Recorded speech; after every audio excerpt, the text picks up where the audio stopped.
26 வரைக்கும் இருக்குது. Okay. So இது மோஸ்ட்லி எல்லா யூனிட்டும் கவர் ஆகிற மாதிரி தான் கொஸ்டின் எடுத்திருக்குங்க. சரிங்களா? இது எல்லாமே ஸ்கூல் புக்கில் இருந்து தான் எடுத்திருக்கு. முழுக்க முழுக்க ஸ்கூல் புக்கில் இருந்து மட்டும்தான் எடுத்திருக்கு. வெளியிலேருந்து எதுவுமே எடுக்கல. ஸோ ஸ்கூல் புக்கு நம்ம தரவாக படிச்சிருந்தாவே இது எல்லாத்தையுமே நம்ம பண்ண முடியும். ஓகேங்களா? 27க்கு என்ன ஆன்சருங்க? ராஜாராம் மோகன் ராய் 1828ஆம் ஆண்டு பிரம்மா சமாஜத்தை நிறுவிய நாள். கல்கத்தாவில் தான் நிறுவனார். எந்த நாளில் நிறுவனார்? நமக்கு வருஷம்தான் தெரியும். வருஷம் கேட்டால் டக்குன்னு நம்ம சொல்லிடுவோம். ஸ்கூல் புக்கில் தான் இது இருக்குது. நம்ம வருஷத்தை மட்டுமே நோட்ஸ் எடுத்து படிப்போம். ஆனால் நாளை கேட்குறாங்க. எந்த நாளுங்க? June 10, October 20, August 20, November 20. சும்மா எதையோ ஒன்று சொல்லக்கூடாது. ஏற்கனவே படித்தா ஏதோ ஞாபகம் இருந்தால் சொல்லலாம். சரிங்களா? ஃப்ளூக்கில் நம்ம எக்ஸாமில் வச்சுப்போம். ஆகஸ்ட் 10. சரிங்களா? ஸோ இது மாதிரி தான் கேள்வி கேட்குறாங்க. நுணுக்கமாக August 10 C, August 20, August 20 option C. இது மாதிரி தான் நுணுக்கமாக கொஸ்டின் கேட்குறாங்க. சரிங்களா? ஸோ என்னென்னா ஸ்கூல் புக்கில் இருக்கிறத தரவாக நம்ம படிக்கணும் அப்படின்றதுக்காக தான் இது மாதிரிலாம் கொஸ்டின் எடுத்தது. ராஜாராம் மோகன் ராய் பற்றி என்ன தெரியும் நமக்கு? இந்தியாவுடைய விடிவெள்ளி அப்படின்னு யார் சொன்னா? அதான் கேட்பாங்க. விடிவெள்ளின்னு தெரியும் நமக்கு. மாடர்ன் இந்தியன் சொசைட்டியை வடிவமைச்சதே அவர் தான் அப்படின்ட்டு தாகூர் சொல்லியிருப்பார். கொஸ்டின் வந்து நமக்கு என்ன தெரியுமோ அதை கேட்காம அது சார்ந்து இருக்கக்கூடிய வேற ஏதாவது ஒரு தகவலை கேட்பாங்க. காம்படிட்டிவ் எக்ஸாமுடைய நேச்சரே இப்போ அது மாதிரி தான் மாறிட்டு இருக்குது. சரிங்களா? சரி, இப்போ வந்து சதி ஒழிப்பு பண்ணார் இல்லைங்களா? எந்த தேதியில் பண்ணாரு? எந்த விதிமுறையில் அவர் பண்ணாங்க? ரெகுலேஷன் ஆக்ட் அப்படின்னு ஒன்று போட்டாங்க. எதன்படி பண்ணாங்க? ரெகுலேஷன் 17. சரிங்களா? ஸோ கொஸ்டின் இது மாதிரி தான் கேட்குறாங்க. மேலோட்டமாக கேட்காம எந்த வருஷம் பண்ணாரு, பிரம்ம சமாஜம் நிறுவியது யார், அப்படிலாம் இல்லை. நுணுக்கமாக அடுத்த லெவலுக்கு இப்போ போகுது. லேயர் ஆஃப் போகுது நமக்கு. ஓகே. அயோத்திதாச பண்டிதர் ஒரு பைசா தமிழன் என்ற வாராந்திர பத்திரிகையை தொடங்கிய ஆண்டு 1907. சி, சி ஆப்ஷன் ரொம்ப முக்கியம். அயோத்திதாச பண்டிதர் இல்லாமல் இப்போ டிஎன்பிசி கொஸ்டின் பேப்பரே இல்லை. ரெட்டைமலை சீனிவாசன் இவங்களாம் ரொம்ப ரொம்ப முக்கியமானவங்க. இவங்களாம் ரொம்ப என்னது அம்பேத்கருக்கு அப்புறம் பெரியாருக்கு இவங்களுக்குலாம் முன்னோடி அயோத்திதாச பண்டிதர். அத்வைத சபா அப்படின்னு நிறுவார். ஒரு பைசா தமிழன், தமிழன் அப்படின்னு ஆரம்பிப்பாங்க. பாண்டியன் அப்படின்னு ஒரு இதழ் ஆரம்பிப்பார். சரிங்களா? ஆதி தமிழர்கள் அப்படின்ட்டு ஷெட்யூல் காஸ்ட் ஷெட்யூல் ட்ரைப் வந்து சொல்லுவார். இவங்க தான் வந்து உண்மையான திராவிடர்கள் அப்படின்னு சொல்லுவார், பட்டியல் இனத்தவர்களை. சரிங்களா? ரொம்ப முக்கியமானவர். பஞ்சமர மகாசபையை நிறுவியிருப்பார் 1891. இதெல்லாம் ரொம்ப முக்கியமான தகவல்கள். இப்போ ஒரு கேள்வி கேட்டிருக்காங்கன்னா அதை சார்ந்து வேற என்ன கொஸ்டின் எடுக்க முடியும் அப்படின்றத நீங்கள் யோசிச்சு பாருங்க. சரிங்களா? 29வது கேள்வி, தக்கான பீடபூமியோடைய எல்லைகள் அப்படின்னு கொடுத்துருக்கு. ஆப்ஷன் சிங்க 1, 2, 4, 5 சரி, 3 மட்டும் தப்பு. மாலவ பீடபூமி கொடுத்துருக்கிறது தப்பாக இருக்குது.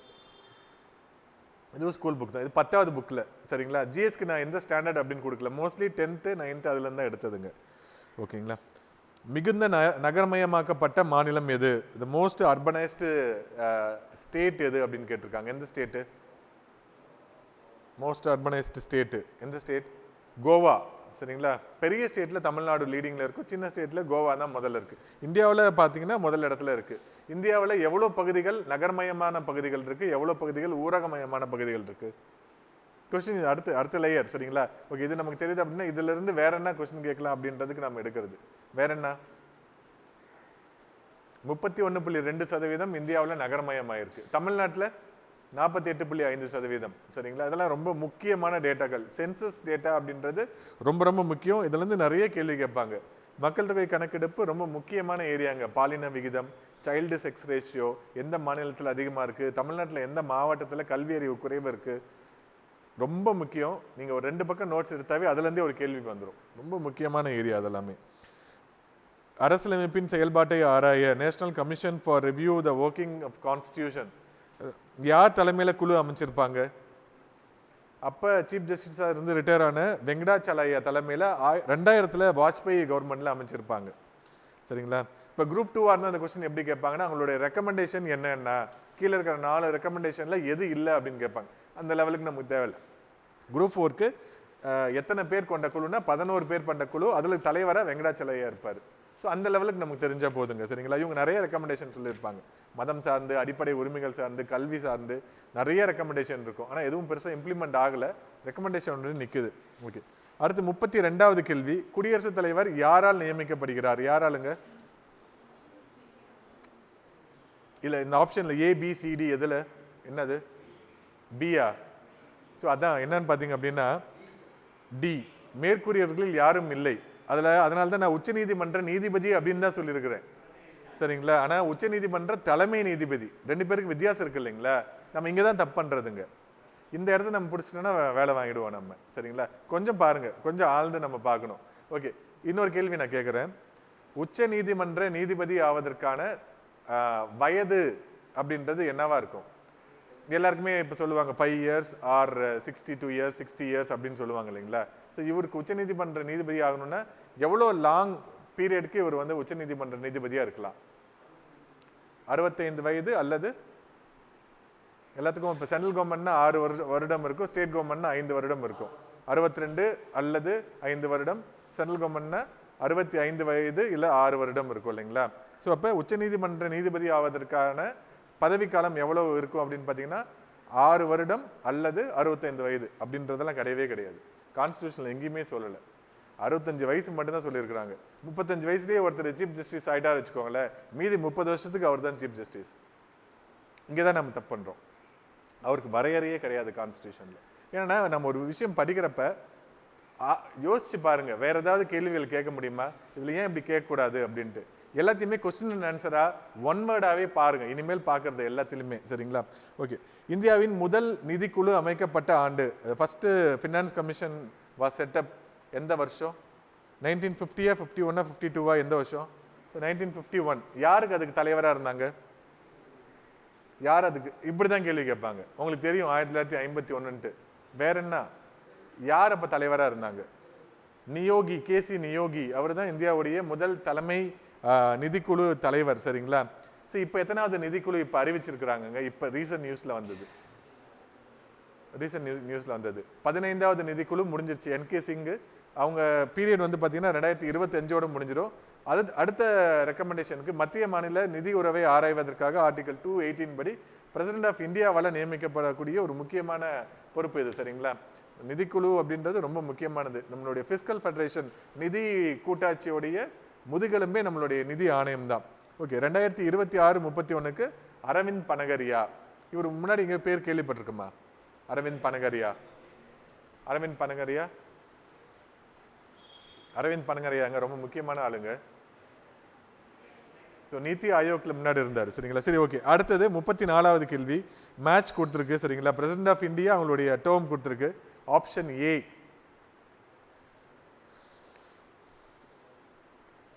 இப்ப இந்தியாவுடைய பிரசிடென்ட் ஆஃப் இந்தியா யாருங்க? ஓகேங்க. அடுத்து 35வது கேள்வி. 34வது கேள்விக்கு ஆன்சர் ஏ. 35வது கேள்விக்கு என்னங்க ஆன்சர்? இதெல்லாம் ஸ்கூல் புக் தாங்க, மாடர்ன் இந்தியன் ஹிஸ்டரி, சரிங்களா? சி, ஆகஸ்ட் 16 1946 டைரக்ட் ஆக்ஷன் டே. யாரு? ஜின்னா தான் அனௌன்ஸ் பண்ணுவார், எனக்கு வந்து பாகிஸ்தான் அப்படின்றது கண்டிப்பாக தேவை அப்படின்ட்டு டிவைட் அண்ட் குட் அப்படின்னு சொன்னார். நம்ம வந்து குட் இந்தியா மூவ்மெண்ட் அப்படின்னு சொன்னோம். முஸ்லீம் லீக் வந்து பிரித்து விட்டு வெளியே போ அப்படின்ட்டு அவங்க சொன்னாங்க, சரிங்களா? ஆகஸ்ட் 16 1946. உலகத்திலேயே பெரிய பிரிவினை வந்து இந்தியாவுக்கும் பாகிஸ்தானுக்கும் நடந்தது தான், மிகப்பெரிய பிரிவினை அதுதான். எத்தனை பேர் செத்துருப்பாங்கன்னு சொல்லுங்க அந்த பிரிவினையில? உங்களுக்கும் உங்க பங்காளிக்கு தகராறுனா எடுத்து வெட்டிடுவீங்க, சரிங்களா? பங்காளியை கொன்றுவாங்க. ஸோ 2 குடும்பம் பிரிஞ்சிடும், அதில் ஒரு உயிர் போயிடுச்சு அப்படின்னு சொல்லுவீங்க. சொத்தையும் பிரிச்சிருவாங்க. இந்த மாதிரி இந்தியாவும் பாகிஸ்தானையும் 2 பிரிச்சாங்க. யார் தலைமையில குழு போட்டு பிரிச்சாங்க? யார் குழு? எந்த குழு வந்து இதை வந்து பிரிச்சது? ஸோ ராட்க்ளிஃப் தான் பிரிச்சார், இந்தியா பாகிஸ்தான் எல்லையை பிரிச்சாரு. ஓகே, எவ்வளவு பேர் செத்துருப்பாங்கன்னா 10 to 20 லட்சம் பேர் செத்துருப்பாங்க. 1 million to 2 million ஒரு பிரிவினையினால பிரிஞ்சது. 15 மில்லியன்ல இருந்து 20 மில்லியன் பேர் பிரிஞ்சு போனாங்க, ஒரு ஊர்ல இருந்து இன்னொரு ஊர் போனாங்க. அதுல 10% பேர் செத்து போயிட்டாங்க, கொலைகள் நடந்தது, சரிங்களா? 1946 டைரக்ட் ஆக்ஷன் டேல வங்காளத்திலையும் சரி, பம்பாய் அந்த நம்மளுடைய சிந்து அந்த பகுதியிலையும் சரி மிகப்பெரிய பிரிவினை நடந்தது, சரிங்களா? இந்தியாவுடைய இராணுவமே போய் நின்றுச்சு. பார்த்தீங்கன்னா வங்காளத்தில் நவகாலியில் காந்தி ஒரே ஒரு தனிநபராக போய் அந்த போராட்டத்தை முடிவு கொண்டு வருவார். இந்த பெரிய ரத்த கலரியான விஷயத்த முடிப்பார். ஹேராம் படத்தில் அதெல்லாம் காமிச்சிருப்பாங்க, வன்முறையாவே காமிச்சிருப்பாங்க சரிங்களா. அதோடவே கொடூரமாக இருக்கும், பயங்கரமாக இருக்கும். இந்த காந்தின்ற தனி நபரால் அதெல்லாம் வந்து தடுத்து நிறுத்தப்பட்டது. நான் கூட நம்ம சேனலில் போட்டிருக்கு, காந்தி பற்றி ஒரு வீடியோ போட்டிருக்குங்க சரிங்களா, பாருங்க. காந்தி பற்றி யாருக்குமே எதுவுமே தெரிய மாட்டேங்குது. ஓகே, 36வது ஆன்சர் வந்து ஏங்க, இவங்க எங்கே வந்து தூக்கிலிடப்பட்டார்கள் அப்படின்றத வச்சு நம்ம போட்டிருப்போம். சிவசுப்பிரமணியம், கட்டபொம்மன், ஊமைத்துறை, மருது சகோதரர்கள் இவங்க எல்லாமே. இதில் வந்து ரொம்ப முக்கியமானது என்னன்னா, கயத்தாறில் எந்த தேதியில் கட்டபொம்மன் தூக்கிலிடப்பட்டார்? வரலாற்று ரொம்ப முக்கியமான நாள் அக்டோபர் 16, 1799. ரொம்ப முக்கியமான நாள் இதுவும். திருச்சி பிரகடனத்தை மருது சகோதரர்கள் வெளியிட்ட ஆண்டு 1801. இதெல்லாம் ரொம்ப முக்கியம், நீங்க படிக்கிறப்ப நல்ல ஞாபகம் வச்சு படிக்கணும். அடுத்து 37வது கேள்வி, ஒரு அவுன்ஸ் என்பது எத்தனை மில்லி? ஒரு அவுன்ஸ் சரிங்களா, நம்ம ஹார்ட் ட்ரிங்க் அப்புறம் சாஃப்ட் ட்ரிங்க்லாம் குடிப்போம் இல்லைங்களா, அதில் தான் அவுன்ஸ் அப்படின்ற கணக்கு இருக்கும். யுனைடெட் கிங்டமில் இதெல்லாம் வந்து வச்சுப்பாங்க அவங்க. அவுன்ஸ் அப்படின்றது 30 ml. என்னன்னா இதை வச்சு நிறைய தடவை கேட்பாங்க ஃபிசிக்ஸில் வர்றது. இது ஒரு நாட்டிக்கல் மைல் அப்படின்றது எத்தனை கிலோமீட்டர், ஒரு பிக்கோமீட்டர் அப்படின்றது எத்தனை மீட்டர், அப்புறம் ஒரு மைக்ரோமீட்டர் அப்படின்றது எவ்வளோ மீட்டர். இது மாதிரி அளவீட்டியல் அப்படின்றது நமக்கு இருக்குது, அதுல இருந்து நிறைய கேள்விகள் கேட்பாங்க. ஸோ அதனால இதெல்லாம் எடுத்துருக்குங்க சரிங்களா. 1 பவுண்ட் அப்படின்றது எவ்வளோ கிலோகிராமில் வருது, இது மாதிரி கேள்விகள் நிறைய டைம் கேட்டுகிட்டே இருக்காங்க சரிங்களா. ஓகே, ஸோ அடுத்து 38வது, சூரியனுக்கு அருகாமையில் உள்ள விண்மீன் எது? Which is the nearest galaxy? Solar சிஸ்டம்னா Proxima Centauri, B Bombay answer. 38க்கு பாம்பே. 39 5 கிங்டம் கிளாசிஃபிகேஷன் யார் வந்து சொன்னது அப்படின்னு பார்த்தீங்கன்னா RH விட்டேகர். இதெல்லாம் திரும்ப ரிப்பீட்டடாக கேட்கக்கூடிய கொஸ்டின். A answer. பேரினம், சிற்றினம், குடும்பம், வரிசை அப்படின்ட்டு இருக்கும் இல்லைங்களா, அதை கூட வரிசைப்படுத்த சொல்லுவாங்க. மனிதனுடைய பேர் என்ன, அப்புறம் வந்து துவரையோட பேர் என்ன, பயாலஜிக்கல் நேம் என்ன, இது மாதிரி பொட்டானிக்கல் நேம் இதெல்லாம் என்னென்ன அப்படின்றதெல்லாம் கேள்வியை கேட்பாங்க. 40வது மார்பிளின் வேதி வாய்ப்பாடு CaCO3, CaCO2, CaOH2, CaOH. எதுங்க மார்பிளுக்கு? Calcium carbonate. CaCO3 தான் ஆன்சர் கரெக்ட் சரிங்களா, ஏ ஆன்சர் கரெக்ட். இந்த உப்புக்கள், காரங்கள், அப்புறம் வந்து பார்த்தீங்கன்னா அமிலம், காரம், உப்பு, இதுலேருந்து நிறைய கேள்வி திரும்ப கேட்டுகிட்டே இருப்பாங்க. எறும்போட கொடுக்கில் வந்து என்ன ஆசிட் இருக்குது, ஆப்பிளில் வந்து என்ன இருக்குது, அப்புறம் வந்து சோடியம் பை கார்பனேட்னா என்ன, சோடியம் கார்பனேட். எதை வந்து பேக்கிங் சோடா அப்படின்னு சொல்லுவோம், packing by NaHCO2 baking soda அப்படின்னு சொல்லுவோம். Na2CO3 வந்து நம்ம சலவை சோடா அப்படின்னு சொல்லுவோம் சரிங்க, வாஷிங் சோடா அப்படின்னு சொல்லுவோம். ஜிப்சம்னா என்ன, எப்சம்னா என்ன, கெமிஸ்ட்ரியில் இதுலேருந்து தான் கேட்பான். சின்ன ஒரு வட்டம் தான், ஈஸியாக படிச்சிடலாம். 41 மழைநீரின் pH எவ்வளோ கம்மியாக இருந்ததுன்னு நம்ம ஆசிட் ரெயின் அப்படின்னு சொல்லுவோம். 5.6 ஆப்ஷன் பி பாம்பே 5.6 சரிங்களா. நம்ம எரிக்கிற கார்பன் டை ஆக்சைடு கூட முக்கியம் கிடையாது, சல்ஃபர் டை ஆக்சைடும் நைட்ரஜன் ஆக்சைடும் மேலே போய் அசிட்டிக் நைட்ரிக் அமிலமாகவும் சல்ஃபூரிக் அமிலமாகவும் மாறி நம்ம மேலே உழுது. 5.6 அப்படின்றது ரொம்ப முக்கியமானது. 42 ராஜேந்திர சோழனால் 16 மைல் நீளத்திற்கு கொண்ட ஏரி எங்க, வீரநாராயண ஏரி. இந்த கங்கை கொண்ட சோழபுரம் ரொம்ப முக்கியமானது, பொன்னியின் செல்வன்ல ஆரம்பத்திலே வரும் இல்லைங்களா, அதுதான் கங்கை கொண்ட சோழபுர ஏரி. அடுத்து 43 ஜஹாங்கீரால் தூக்கிலிடப்பட்ட சீக்கிய தலைவர். 42க்கு ஆன்சர் என்னங்க, சி தானே. ஓகே, வீராணம் இல்லைல்ல. ஓகே, 43க்கு ஜஹாங்கீரால் தூக்கிலிடப்பட்ட சீக்கிய தலைவர் யாருங்க? குரு அர்ஜுன் சிங். அவர் தான் வந்து 5வது தலைவர். அந்த 5K அப்படின்றது அவர் தான் வெளியிடுவார். கேஷ், அதுக்கப்புறம் பார்த்தீங்கன்னா கிர்பானு, கத்தி, நம்ம 5 சீக்கியர் அப்படின்னா இந்த அடையாளத்தோடு நீங்கள் இருக்கணும் அப்படின்றதுக்காக வெளியிடுவார். காரா, கச்சாரா, இந்த கிர்பானு இதெல்லாமே வந்து வெளியிடக்கூடியது அவர் தான். 2 பேர் கொல்லப்படுவார்கள் முகலாயர்களாக. இவர் ஒருத்தர் கொல்லப்படுவார், ஜஹாங்கீரால் குரு அர்ஜுன் சிங் கொல்லப்படுவார். இன்னொருத்தரை கொல்லுவாங்க. அவர் யார் கொல்லுவா? அவர் எத்தனாவது சீக்கிய குரு? முதலாவது சீக்கிய குரு யாரு? கொஸ்டின் நம்ம ஒரு கொஸ்டினுக்கு ஆன்சர் பண்றப்ப இதை சுத்தி என்ன இருக்கு அதுதான் ரொம்ப முக்கியம் சரிங்களா. ஸோ தேஜ் பகதூர் கொல்லுவாங்க. 10வது குரு அவுரங்கசீப் வந்து கொல்லுவார் சரிங்களா. முதல் குரு யாரு? 11 குரு தான் மொத்தமாவே சீக்கியர்கள்ல. முதல் குரு வந்து குருநானக். ஓகே, 44வது டாக்டர் அம்பேத்கர் அவர்களுக்கு பாரத ரத்னா விருது எந்த வருஷத்தில் கொடுத்தாங்க? எந்த வருஷங்க? 1990 சி ஆப்ஷன். அடுத்தது 45 சிந்து சமவெளி நாகரிகத்தின் தனித்துவமான அம்சமாக கருதப்படுவது எது? நிறைய இருக்காங்க. கிரானரி இருக்கு, கிரேட் பாத் இருக்கு, டவுன் பிளானிங் இருக்கு. டவுன் பிளானிங் தான் வேற எந்த நாகரிகத்திலையும் இது மாதிரி ஒழுக்கமான நாகரிகம் அப்படின்றது கிடையாது.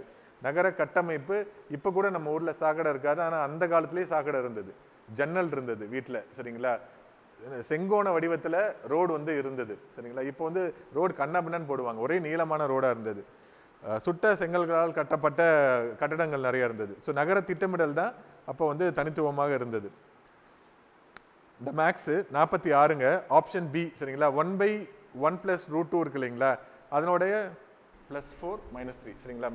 +3 அப்படின்றது ஆன்சராக இருக்கும். ஸோ நான் வந்து வேணா சேனலில் வேணா எக்ஸ்பேண்ட் பண்ணி போடுறேங்க. நான் இப்போ நமக்கு டைம் இல்லாதனால நான் சொல்கிறேன். 47க்கு ஒரு பெரிய சதுரம், கீழே இருக்கக்கூடியது சின்ன, மேலே இருக்கிற பெரிய செவ்வகம், கீழே இருக்கிறது சின்ன செவ்வகம். 2 × L + B = 340 அப்படின்ற ஃபார்முலா வச்சு டெரைவ் பண்ணோம் அப்படின்னா ஆப்ஷன் பி பாம்பே 3440 அதான் ஆன்சராக வருங்க. 48 ரொம்ப ஈஸியாக இருக்கும், பார்த்தாவே கண்ணில் பார்த்தாவே நமக்கு தெரியும். 5 6 30 -2, சரிங்களா? இந்த ரெண்டாவது மூணாவது காலமில் இருக்கிறத பெருக்கி முதல் காலமில் இருக்கிறத மைனஸ் பண்ணாவே ஆன்சர் வந்துடும். 9 9 81 -47, சரிங்களா? ஸோ அது மாதிரி நம்ம போட்டோம் அப்படின்னா 39 ஆன்சராக வரும். C option correct. அடுத்து 49 இது வந்து சீக்வன்ஸ், சரிங்களா? அதில் HIJ +3 + 3 அப்படின்னு வச்சுட்டு நம்ம போட்டோம் அப்படின்னா ஆப்ஷன் ஏ PO அப்படின்றது ஆன்சராக வரும். 50க்கு ஆப்ஷன் சி 168, இது டெரைவ் பண்ணாதான் நமக்கு ஆன்சர் வரும், சரிங்களா? ஓகே, இப்போ எவ்வளோ மார்க் நீங்கள் வாங்கியிருக்கீங்க அப்படின்றத மட்டும் சொல்லுங்க எனக்கு. 40 and above,